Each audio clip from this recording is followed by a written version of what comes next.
ദൈവവചന കേൾവിക്കായി കാതോർത്തിരിക്കുന്ന എല്ലാ വിശുദ്ധരെയും ക്രിസ്തയേശുവിൽ വന്ദനം, പ്രഭാതവന്ദനം അറിയിക്കുന്നു.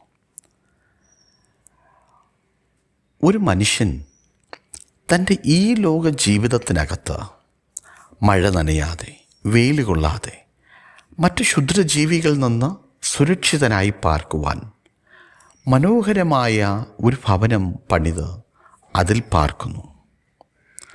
എന്നാൽ 2 വർഷം കഴിഞ്ഞ് ആ മനുഷ്യനോട് ചോദിച്ചു നോക്കിയേ, ആർ യു ഹാപ്പി?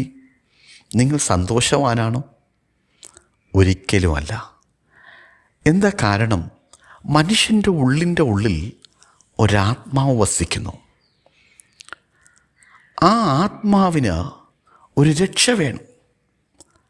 ആത്മാവ് രക്ഷിക്കപ്പെടുന്നില്ല എങ്കിൽ ആ മനുഷ്യൻ എവിടെ പാർത്താലും, ഏത് രാജ്യത്ത് പാർത്താലും, എന്തെല്ലാം കഴിച്ചാലും, എന്തെല്ലാം കുടിച്ചാലും അവന് ഒരു സമാധാനം ജീവിതത്തിൽ പ്രാപിക്കാൻ കഴിയില്ല. യിരെമ്യാവിൻ്റെ പ്രവചനം 1-ാം അധ്യായം അതിൻ്റെ 19-ാമത്തെ വാക്യം ഇപ്രകാരം പറയുന്നു: നിന്നെ രക്ഷിപ്പാൻ ഞാൻ നിന്നോട് കൂടെയുണ്ട് എന്ന് യഹോവയുടെ അരുളപ്പാട്. ദൈവമായ കർത്താവ് അരുളി ചെയ്യുന്നു, നിന്നെ രക്ഷിപ്പാൻ കഴിയുന്ന ഒരു ദൈവം നിൻ്റെ കൂടെയുണ്ട്.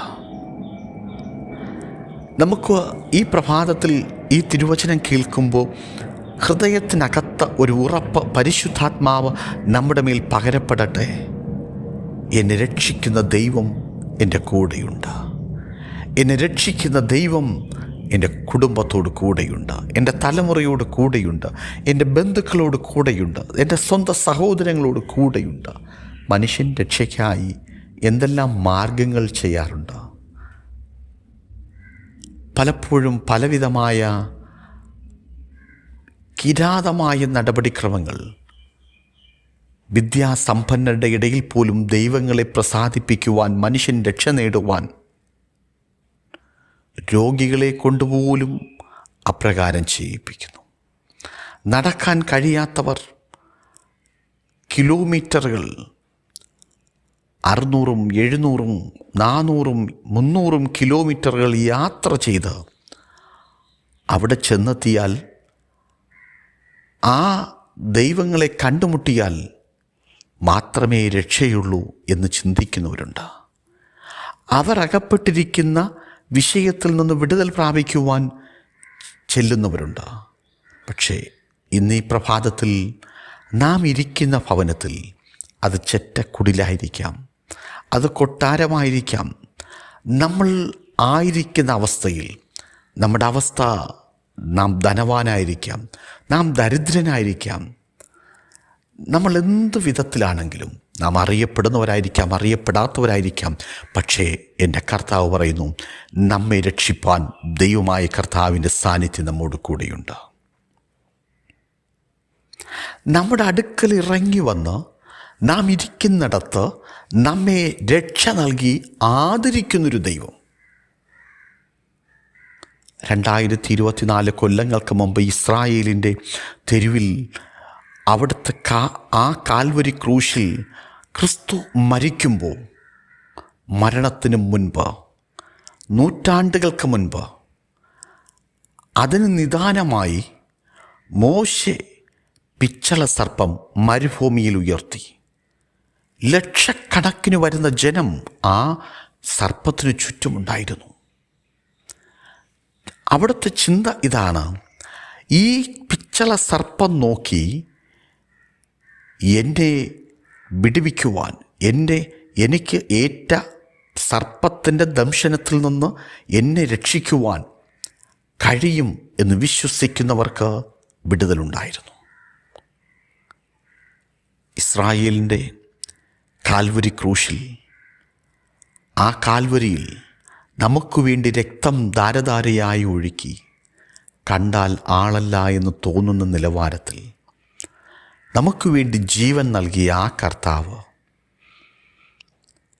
എനിക്ക് വേണ്ടി മരിച്ചു എന്ന് എൻ്റെ ഹൃദയത്തിൽ വിശ്വസിപ്പാൻ തയ്യാറായാൽ, പ്രിയമുള്ളവരെ, നാം ഇരിക്കുന്നിടത്തിരുന്ന് നാം വിശ്വസിക്കാൻ തയ്യാറായാൽ, 1 രൂപ പോലും ചെലവില്ലാതെ ഒരടി പോലും നടന്നു നീങ്ങാതെ നാം കടലിലായിരിക്കാം, നാം കരയിലായിരിക്കാം, നാം ഫ്ലൈറ്റിലായിരിക്കാം, എവിടെയായിക്കോട്ടെ ആ സർവശക്തൻ്റെ സാന്നിധ്യം നമ്മെ രക്ഷിപ്പാൻ ഇറങ്ങി വരുവാനിടയായിത്തീരും.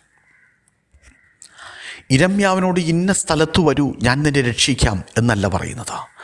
ഇരമ്യാവിരിക്കുന്ന ഭവനത്തിൽ ദൈവശബ്ദം വരുന്നു, നിന്നെ രക്ഷിപ്പാൻ ഞാൻ നിന്നോട് കൂടെയുണ്ട്. ഇന്ന് അകപ്പെട്ടിരിക്കുന്ന വിഷയം എന്താണെങ്കിലും, വേദനിക്കപ്പെടുന്ന വിഷയം എന്താണെങ്കിലും നമ്മെ രക്ഷിപ്പാൻ കഴിവുള്ളൊരു ദൈവം. അപ്പോസ്തല പ്രവൃത്തികൾ പ്രകാരം പറയുന്നു, കർത്താവായ യേശുവിൽ വിശ്വസിക്കുക, എന്നാൽ നീയും നിൻ്റെ കുടുംബവും രക്ഷ പ്രാപിക്കും. അതേ പ്രിയരെ, നമ്മുടെ വാഴ്ത്തപ്പെട്ട കർത്താവിൻ്റെ സന്നിധിയിൽ നാം വിശ്വാസത്തോടെ ഈ വചനം ഉരുവിടുവാൻ, ഏറ്റെടുക്കുവാൻ, പ്രസ്താവിക്കുവാൻ തയ്യാറായാൽ ദൈവത്തിൻ്റെ പരിശുദ്ധാത്മാവ് നമ്മെ മാത്രമല്ല, നമ്മുടെ കുടുംബത്തിലുള്ള നമ്മുടെ തലമുറകളെ, നമ്മുടെ പങ്കാളികളെ, നമ്മുടെ പ്രിയ സഹോദരങ്ങളെ രക്ഷയിലേക്ക് കൊണ്ടുവരുവാൻ സ്വർഗത്തിലെ ദൈവത്തിന് അസാധ്യമല്ല. മനുഷ്യർ അസാധ്യം എന്ന് വിചാരിക്കുന്നിടത്ത് ദൈവം സകലത്തെയും സാധ്യമാക്കുന്ന ദൈവമാണ്. ദൈവത്താൽ മാത്രമാണ് സകലവും സാധ്യം. നാം പലപ്പോഴും ചിന്തിച്ചു നോക്കിയാൽ നാം ഇങ്ങനെ പറയും, ആർക്കും കീഴ്പ്പെടാത്ത ഒരുവൻ, ആരെയും അനുസരിക്കാത്ത ഒരുവൻ, മാതാവിനോ പിതാവിനോ കീഴ്പ്പെടാത്തവൻ, അനുസരിക്കുന്നവൻ, കൂട്ടുകാരുടെ നടുവിൽ തല്ലുണ്ടാക്കിയവൻ, മദ്യത്തിനും മയക്കുമരുന്നിനും പാപജീവിതത്തിനും അടിമയായിരുന്നവൻ, എന്നെ ആർക്കും ഇഷ്ടമില്ലായിരുന്നു, എന്നെ ഭയപ്പെടുന്ന ലോകത്തിൻ്റെ നടുവിൽ, എൻ്റെ സഹോദരങ്ങളുടെ നടുവിൽ ഇന്നൊരു സ്നേഹപൂർണമായ ജീവിതത്തിൻ്റെ ഉടമയാക്കി മാറ്റിയത് എന്ത് എന്ന് ചോദിച്ചാൽ ഈ രക്ഷയിലേക്ക് നാം വന്നതുകൊണ്ടാണ്. എന്താണ് അതിന് മുഖാന്തരം? ഒരുപക്ഷെ നിങ്ങളുടെ മാതാവിൻ്റെ കണ്ണുനീർ, നിങ്ങളുടെ പിതാവിൻ്റെ കണ്ണുനീർ, രക്ഷയിൽ വന്ന നിങ്ങളുടെ സഹോദരങ്ങളുടെ കണ്ണുനീർ, അല്ല നിങ്ങളുടെ ദൈവദാസൻ്റെ കണ്ണുനീർ. നാം വിശ്വാസത്തോടെ നാം പ്രാർത്ഥിക്കുവാൻ തയ്യാറായാൽ, പ്രിയമുള്ളവരെ, കർത്താവിൻ്റെ സന്നിധിയിൽ കൂടെ വാഴുവാൻ ഈ രക്ഷ എന്ന ദാനം ദൈവം നമുക്ക് ദാനമായി നൽകുവാനിടയായിത്തീരും. തിരുവചനം ഇപ്രകാരം പറയുന്നു, ജീവൻ്റെ പുസ്തകത്തിൽ പേരെഴുതി കാണാത്ത ഏവനെയും ദൈവം തീപ്പൊയ്കയിൽ തള്ളിയിടും. ഇത് മനുഷ്യൻ്റെ വചനമല്ലല്ലോ, മനുഷ്യൻ്റെ കൈയെഴുത്തുകളല്ല, ദൈവത്തിൻ്റെ കൈയെഴുത്താണ്. ദൈവം എഴുതപ്പെട്ട വചനമാണ്. ആ ദൈവത്തോടൊപ്പം വാഴാൻ നമുക്ക് നമ്മെ തന്നെ രക്ഷയ്ക്കായി വിളിച്ചു പറയാം, യേശുവേ, ഞാനൊരു പാപിയാണ്, എൻ്റെ ഹൃദയത്തിലേക്ക് വരണമേ, എന്നെ രക്ഷയ്ക്ക്, എന്നെ കർത്താവെ, എൻ്റെ ഇന്നുള്ള എല്ലാ അവസ്ഥകളിൽ നിന്നും രക്ഷിക്കുവാൻ അങ്ങേക്ക് കഴിയും. അങ്ങൻ്റെ കർത്താവും രക്ഷകനുമായി അങ്ങയെ ഞാൻ എൻ്റെ ഹൃദയത്തിൽ സ്വീകരിക്കുന്നു. എൻ്റെ ഹൃദയത്തിൽ വന്നു വാഴണമേ. എനിക്ക് രക്ഷദാനം നൽകിയതിനായി നന്ദി. ആമേൻ. May God bless you. Amen.